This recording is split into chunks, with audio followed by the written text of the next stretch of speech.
Assalamualaikum warahmatullahi wabarakatuh. Teman-teman sekalian, dalam video kali ini kita akan bahas hal-hal apa saja yang perlu disiapkan sebelum mengikuti seleksi jabatan pimpinan tinggi Pratama pada instansi pemerintah pusat dan daerah. Baiklah, selamat mengikuti tayangan berikut ini. Hal-hal yang perlu dipersiapkan antara lain: pertama, pemahaman mengenai gambaran umum organisasi, meliputi profil organisasi, tugas dan fungsi organisasi, struktur organisasi, produk atau jasa utama organisasi, serta profil pimpinan tertinggi organisasi.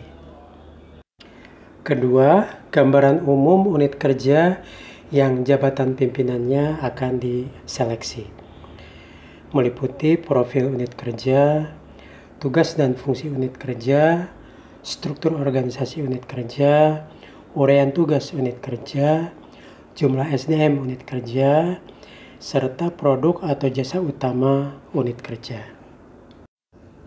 Ketiga, gambaran kinerja unit kerja yang pimpinannya akan diseleksi, meliputi jumlah anggaran unit kerja, realisasi penyerapan anggaran tahun terakhir, capaian kinerja unit kerja tahun terakhir, dan gambaran umum permasalahan unit kerja.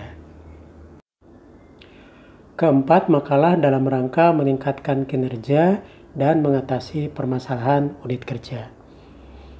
Walaupun penulisan makalah biasanya dilakukan pada saat ujian ya, nanti ujian penulisan makalahnya kan ditentukan waktunya tertentu, dan penulisannya juga langsung di situ, topiknya juga diberikan di situ. Namun sebaiknya kita siapkan saja versi atau draft konsep menurut kita ya. Kita siapkan dulu. Nah, ini akan membantu untuk mengingat-ingat pada saat kalau kita mengikuti ujian penulisan makalah. Nah, makalah yang kita siapkan antara lain meliputi latar belakang, gambaran permasalahan, analisis penyebab masalah, usulan atau inovasi solusi masalah, langkah-langkah perbaikan yang diusulkan, dampak dan manfaat dari solusi yang diusulkan, dan ditutup dengan simpulan. Coba kita lihat contoh berikut ini. Contoh permasalahannya misalnya pemberian layanan unit kerja yang kurang cepat atau sering terlambat.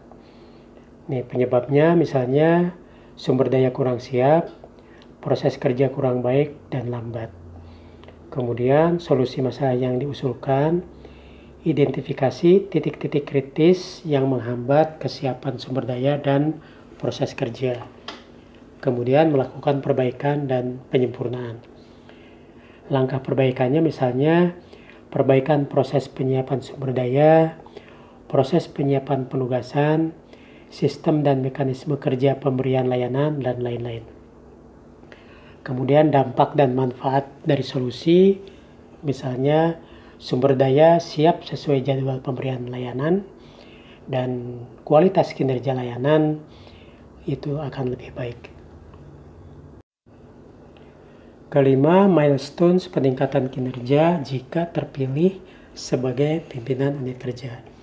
Sebagai contoh misalnya, milestone 3 bulan pertama, seluruh staf di unit kerja sudah berkumpul dan bersama-sama melakukan evaluasi kinerja unit kerja. Mana yang perlu diperbaiki, dipertahankan, ditingkatkan.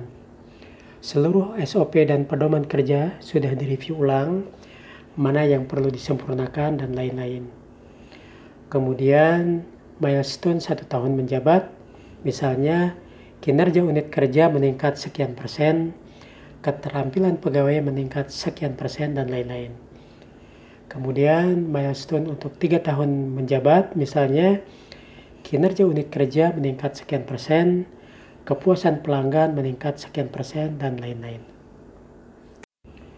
Keenam, strategi pencegahan dan pemberantasan korupsi, meliputi pemahaman mengenai korupsi dan tindak pidana korupsi, pemahaman peraturan-peraturan terkait pencegahan dan pemberantasan korupsi, dan strategi pencegahan dan pemberantasan korupsi yang akan dilakukan di unit kerja. Baiklah teman-teman sekalian, sekian dulu paparan kali ini. Terima kasih atas perhatiannya. Wassalamualaikum warahmatullahi wabarakatuh.